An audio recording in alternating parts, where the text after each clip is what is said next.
Selama beberapa abad, gunung telah digunakan sebagai metafora untuk tantangan besar yang kita hadapi. Terutama tantangan yang tampaknya mustahil untuk diatasi. Untuk mendaki gunung, kita sebenarnya harus melakukan pekerjaan internal yang mendalam untuk menggali trauma, membangun ketahanan, dan menyesuaikan cara kita mendaki. Halo semuanya, selamat datang di Tanda Baca. Di channel ini, kita akan bacain ringkasan buku-buku populer yang akan membantu untuk memperluas wawasan kamu. So, let's get started!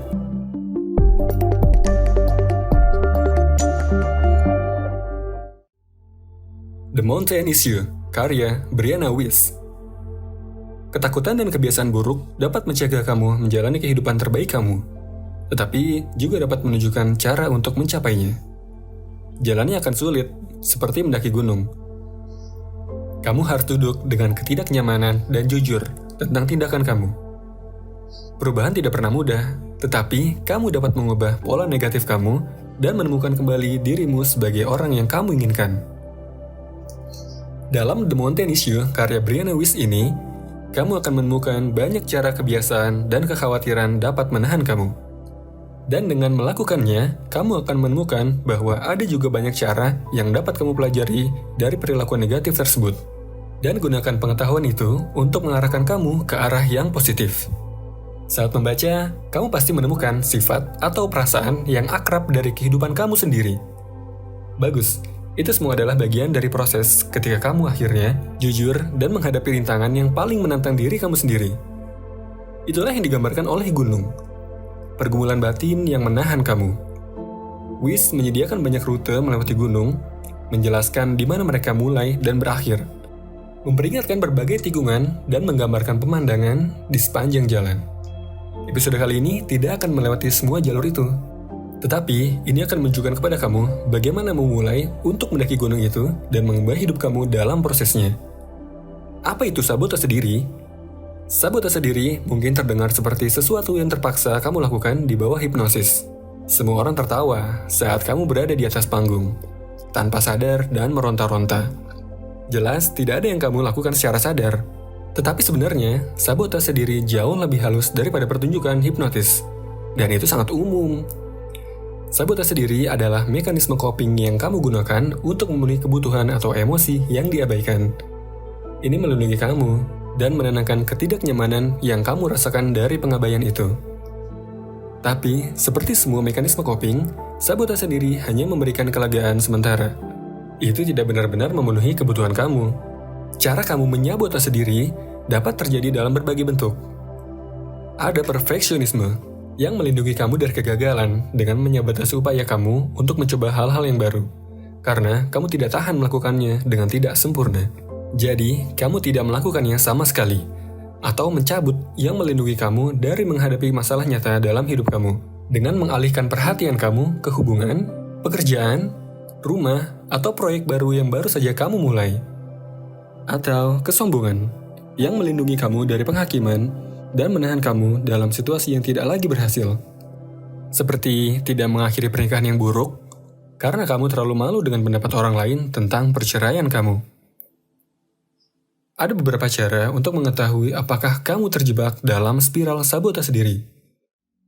Jika kamu lebih peduli untuk tampil bahagia daripada benar-benar bahagia, misalnya, atau jika kamu lebih takut pada perasaan kamu daripada hal lain, atau jika kamu sedang menunggu orang lain untuk mengangkatmu keluar dari situasi kamu saat ini dan menjadi lebih baik. Melarikan diri dari spiral tidaklah mudah. Langkah pertama adalah mengenali tindakan sabotase diri kamu apa adanya. Mekanisme coping yang terasa nyaman saat ini, tetapi sebenarnya menghambat kamu, atau dengan kata lain, mereka adalah gunung. Untuk membantu mengenali mekanisme coping kamu sendiri dan melihatnya sebagai penyabotase sebenarnya, buatlah daftar semua masalah kamu. Tuliskan satu persatu, buatlah menjadi spesifik, jelas, dan jujur. Akui apa sebenarnya yang salah, dan kemudian berjanji pada diri sendiri bahwa kamu tidak akan menerimanya lagi. Dengarkan perilaku kamu. Setelah kamu mengidentifikasi perilaku sabotase diri kamu dapat menemukan apa yang sebenarnya mereka katakan tentangmu. Mengungkap kebenaran pahit tentang kebiasaan buruk dapat mengungkapkan kebutuhan kamu yang sebenarnya. Mari kita bekerja lembur, misalnya. Ya, kamu bisa berkomitmen dengan penuh semangat untuk karir kamu, tapi mengabaikan sisa hidup kamu untuk berada di kantor tidaklah sehat. Jika itu yang ingin kamu lakukan, itu bisa berarti kamu tidak nyaman dengan perasaan kamu sendiri. Jujurlah tentang apa yang kamu sembunyikan, dan atasi itu alih-alih bekerja larut malam lagi. Atau, jika kamu terlalu peduli dengan pendapat orang lain, kamu mungkin tidak sebahagia yang kamu yakini. Jika kamu benar-benar bahagia dengan diri sendiri, keluarga kamu, rumah kamu, karir kamu, atau apapun, kamu tidak memerlukan persetujuan dari orang lain. Tapi jika kamu menemukan dirimu membutuhkan persetujuan dari luar di salah satu bidang itu, pikiran bawah sadarmu akan memberitahu kamu untuk memperbaiki bagian hidup kamu yang itu. Mungkin kamu menghabiskan terlalu banyak uang. Jika demikian, itu mungkin mengisi kekosongan. Cari tahu, apa kekosongan itu? Apakah itu cinta, hobi, olahraga, dan temukan cara untuk mengisinya yang tidak melibatkan tas belanja atau kartu kredit. Ingat, perilaku sabotase diri ini bersembunyi. Mereka menyamarkan diri dengan memberi kamu kepuasan instan atau rasa aman yang palsu. Mereka juga sulit ditemukan karena suara di dalam kepala kamu mengidentifikasi bahwa mereka sebenarnya hening. Ia berbicara dengan nada lembut yang bisa terlalu rendah untuk didengar jika kamu tidak mendengarkan dengan seksama. Tapi jangan ragu, setiap orang memiliki suara kecil di dalam diri mereka. Kamu dapat mengidentifikasi perilaku sabotase diri dan mempelajari apa yang harus mereka ajarkan kepada kamu. Tetapi, jika kamu bersedia untuk benar-benar jujur pada diri sendiri, kamu juga harus mengabaikan suara palsu lainnya di kepalamu. Dan itulah yang akan kita ulas di bagian selanjutnya. Saring kebisingan. Naluri lebih dari sekedar pepatah. Itu nyata. Sistem pencernaan kamu atau usus kamu sebenarnya dapat menyimpan informasi. Saraf mengirimkan informasi ini ke otak lebih cepat daripada yang dapat diingat oleh pikiran sadar kamu. Dan voila, kamu memiliki insting. Ini adalah alat yang berharga, tetapi tidak dapat digunakan untuk semuanya. Naluri kamu hanya dapat digunakan saat ini. Seperti ketika kamu bertemu seseorang untuk pertama kalinya, dan mendapatkan kesan langsung tanpa benar-benar memikirkannya. Insting kamu digunakan dengan cara yang benar. Tetapi, jika kamu mencoba menggunakan insting kamu untuk menguraikan peristiwa di masa depan, itu tidak akan berhasil. Kamu hanya akan memproyeksikan asumsi kamu tentang peristiwa itu dan apa yang mungkin atau tidak mungkin terjadi. Naluri kamu mungkin ingin mengatakan sesuatu tentang hal itu. Tetapi, insting itu tidak akan didasarkan pada kenyataan. Itu akan didasarkan pada kemungkinan dan bias-bias asumsi kamu. Kamu harus mendekati perasaan kamu dengan cara yang sama. Ya, mereka dapat memberi kamu wawasan yang bermanfaat. Tetapi, mereka juga dapat menunjukkan kepada kamu kenyataan yang salah. Semua orang pernah ke sana, tempat di mana suasana hatimu mendistorsi segala sesuatu di sekitar kamu. Perasaan tidak membawa kamu ke cara yang benar untuk bertindak. Itu adalah tindakan yang benar dan mengarah pada perasaan yang positif. Tetapi, memilih antara suara tenang dari insting sejati dan tarikan perasaan bisa jadi rumit. Kadang-kadang mereka tampak serupa. Dan kadang-kadang kamu mungkin lebih suka mendengarkan emosi daripada alasan. Jika ragu, berikut beberapa petunjuk untuk membantu kamu membedakannya. Dengarkan suara yang tenang, bukan suara yang menakutkan. Dengarkan suara yang memecahkan masalah, bukan yang menciptakannya. Dengarkan suara yang penuh kasih, bukan yang terdengar ketakutan. Sekarang, setelah kamu memiliki alatnya, triknya adalah menggunakannya secara real time. Kamu tahu, perasaan kamu dapat mendistorsi kenyataan. Tetapi, dapatkah kamu mengingatnya dan mempraktikannya di saat marah? Kamu tahu, usus kamu tidak dapat memprediksi masa depan. Tetapi, dapatkah kamu mengatakannya pada diri sendiri ketika kamu penuh dengan kecemasan? Jika kamu lelah bertindak impulsif pada emosi dan permintaan maaf yang biasa mengikuti, kamu harus melepaskan perasaan dari perilaku kamu dan belajar memproses emosi secara real time. Kelola ketidaknyamanan kamu dengan membuat perubahan kecil. Hanya karena kamu dapat mengenali perilaku sabotase diri, bukan berarti kamu dapat menghentikannya. Manusia resisten terhadap perubahan. Otak kamu mengatur ribuan fungsi tubuh tanpa kamu sadari. Mulai dari gerakan besar berotot, seperti pernapasan dan detak jantung, hingga pelepasan ribuan bahan kimia ke dalam miliaran sel. Saat otak kamu mengontrol semua bagian yang bergerak ini, ia juga menjaga keseimbangannya. Ia menciptakan zona kenyamanan fisik yang baik untuk tubuhmu. Otak kamu juga mencoba untuk selalu menjaga keseimbangan. Tetapi, jika kamu tetap berada di zona nyaman, mental kamu tidak selalu baik untukmu. Otakmu menciptakan keseimbangan mental dengan mencari informasi dan rangsangan yang familiar. Ini adalah bagaimana kamu bisa terjebak dalam kebiasaan buruk. Mereka membuat kamu tetap berada di zona nyaman yang terasa baik. Jadi, kamu terus melakukannya meskipun kamu tahu pada akhirnya itu buruk bagimu. Mengajar kenyamanan mental bawah sadar juga mengarah pada masalah seperti bias konfirmasi, di mana kamu hanya melihat bukti yang mendukung gagasan kamu yang sudah ada sebelumnya, atau ekstrapolasi, di mana kamu mengambil satu masalah kecil yang terjadi saat ini dan mengubahnya menjadi prediksi untuk seluruh masa depan kamu. Atau menyoroti, di mana kamu menganggap semua orang memikirkan kamu, sama seperti kamu. Padahal, sebenarnya semua orang memikirkan diri mereka sendiri. Ketika akhirnya kamu memutuskan untuk mengubah perilaku negatif kamu perlu melakukannya secara perlahan-lahan. Melompat terlalu jauh dari zona nyaman kamu akan mengejutkan kamu, dan kamu akan merangkak kembali ke kebiasaan lama kamu. Sebaliknya, kamu harus berubah dalam langkah-langkah kecil. Jadi, jika ingin bekerja lebih sedikit, mulailah dengan berangkat 10 menit lebih awal dari biasanya. Dan bukan 2 jam. Jika kamu ingin lebih banyak berolahraga, mulailah dengan berjalan kaki selama 10 menit daripada membeli keanggotaan gym selama setahun. Bahkan perubahan kecil ini akan menyebabkan beberapa kesusahan.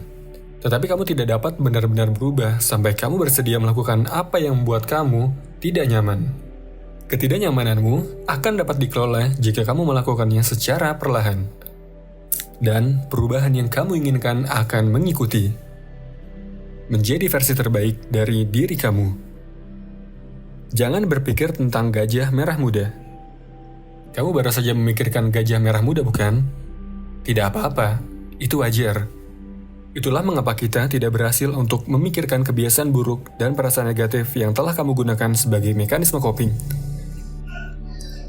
Jika kamu tidak bisa tidak memikirkan sesuatu yang konyol seperti gajah merah muda, bagaimana kamu bisa memikirkan perilaku kamu yang sudah mengakar? Alih-alih memikirkan hal-hal yang tidak kamu inginkan, fokuslah pada hal-hal yang benar-benar kamu inginkan dan menjadi orang yang kamu inginkan. Lebih baik lagi, undang orang itu untuk berbicara. Serius, minta diri kamu di masa depan untuk duduk satu meja berdua dengan kamu. Jika sesuatu yang menakutkan terjadi pada awalnya, abaikan saja. Itu hanya ketakutan kamu. Setelah kamu berdua duduk dengan nyaman, perhatikan seperti apa diri kamu di masa depan. Perhatikan apa yang mereka kenakan, bahasa tubuh mereka, tingkah laku mereka.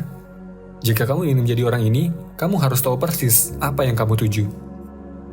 Selanjutnya, mintalah petunjuk dari mereka. Pesan mereka harus bijaksana dan baik. Bahkan, jika mereka menyuruh kamu melakukan sesuatu yang sulit, seperti meninggalkan pekerjaan atau hubungan. Terakhir, bayangkan, mereka memberi kamu apa yang kamu inginkan dalam bentuk fisik, seperti kunci rumah, cincin kawin, atau kata sandi rekening bank. Kamu juga dapat menganggap ini sebagai versi terbaik dari diri kamu. Kamu sudah beroperasi dengan banyak diri.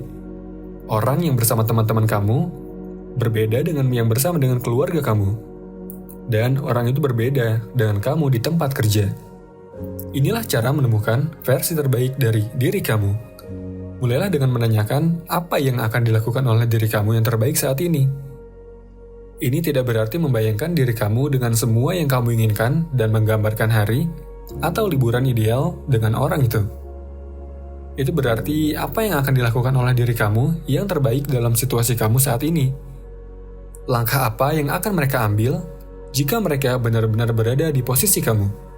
Untuk menemukan diri kamu yang terbaik, kamu juga harus mengakui kelemahanmu dan mengalihdayakan apa yang tidak kamu lakukan dengan baik. Kamu harus rela tidak disukai, karena selalu ada seseorang di luar sana yang akan menilai. Kamu harus memiliki rencana dan bertindak dengan tujuan, karena upaya serampangan akan menghasilkan hasil yang serampangan. Tentukan kedamaian batin kamu. Kerja bagus, kamu berhasil. kamu telah mengidentifikasi perilaku sabotase diri kamu. Belajar darinya, mengabaikan realitas perasaan yang salah, menghadapi kesalahan kamu dengan jujur, dan membuat perubahan bertahap sampai kamu menjadi versi terbaik dari diri kamu. Seharusnya dari sini semuanya santai kan? Ya, tidak terlalu banyak. Hidup tidak tiba-tiba berubah menjadi mudah bagi orang sukses. Mereka tidak berhenti memiliki kebutuhan. Mereka tidak berhenti memiliki emosi yang dapat mendistorsi kenyataan. Tetapi, mereka tahu bagaimana memenuhi kebutuhan mereka dengan cara yang sehat. Mereka tahu bagaimana duduk dengan emosi mereka, bagaimana merasakannya tanpa bereaksi secara impulsif, dan bagaimana menafsirkan perasaan mereka. Mereka juga tahu bahwa mereka perlu melanjutkan pekerjaan batin untuk mempelajari kebiasaan mereka dan jujur tentang apa yang mereka lihat atau mereka akan jatuh kembali pada pola negatif. Selain pekerjaan batin itu, ada cara lain untuk membantu diri kamu sendiri mendapatkan hasil yang maksimal dalam hidup. Misalnya, luangkan waktu untuk menikmati hal-hal kecil yang terjadi setiap hari, seperti secangkir kopi pertama kamu di pagi hari, atau kembangkan hubungan yang positif. Karena kamu mengambil ciri-ciri orang yang paling sering menghabiskan waktu bersama kamu.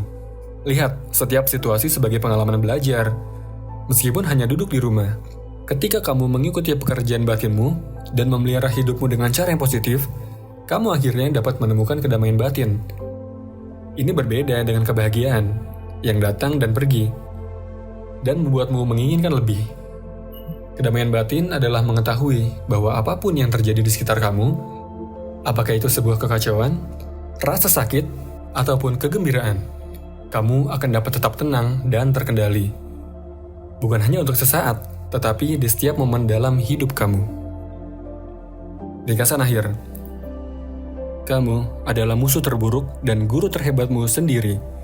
Kamu menyabotase dirimu sendiri dengan perilaku yang dimaksudkan untuk memenuhi kebutuhan yang tidak terpenuhi. Tetapi, perilaku tersebut juga memegang kunci untuk mencapai potensi penuhmu.